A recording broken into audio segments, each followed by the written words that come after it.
తల్లిని అమ్మ అని ఎలా పిలుస్తాడో మాతృభాష కూడా అలాగే. మాతృభాష ఎంతో సులభంగా అబ్బుతుంది, అప్రయత్నంగా వస్తుంది.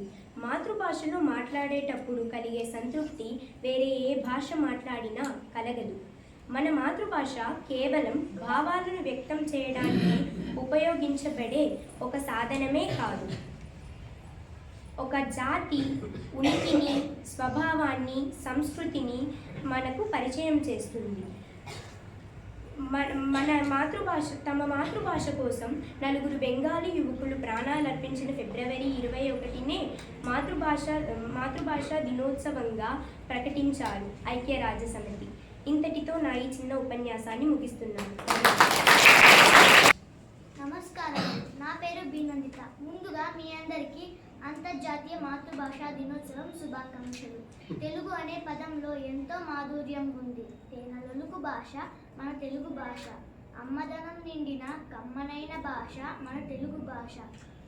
తెలుగు భాష వైభవానికి పునాదులు వేసిన మహనీయుడు మన గిడుగు వెంకట రామమూర్తి పంతులు. అందుకే ఆయనను తెలుగు వాడుక ఉద్యమ పితామహుడిగా పిలుస్తారు. మన తెలుగు భాష దేశాలలోనే చాలా గొప్పది.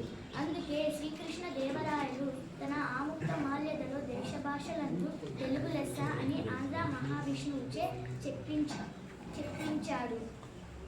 తెలుగు భాష వైభవానికి పునాదులు వేసిన మహనీయుడు గిడుగు వెంకట రామమూర్తి పంతులు. మన ప్రపంచంలోనే ఎక్కువ అక్షరామాలు కలిగిన భాష మన తెలుగు భాష.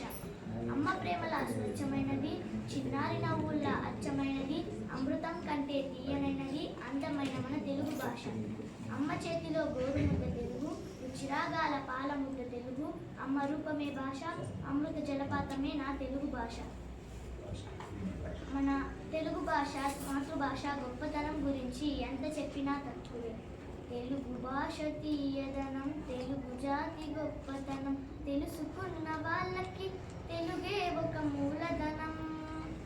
తల్లి తండ్రి నేర్పినట్టి మాతృభాషరా, తెలుగు మరిచితెను వాళ్ళని మరచినట్టురా, ఇది మరువబోకురా.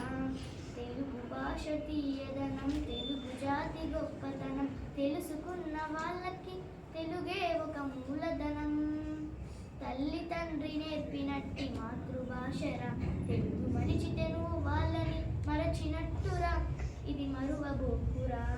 నాకు ఈ అవకాశం ఇచ్చిన పెద్దలకు, ఉపాధ్యాయులకు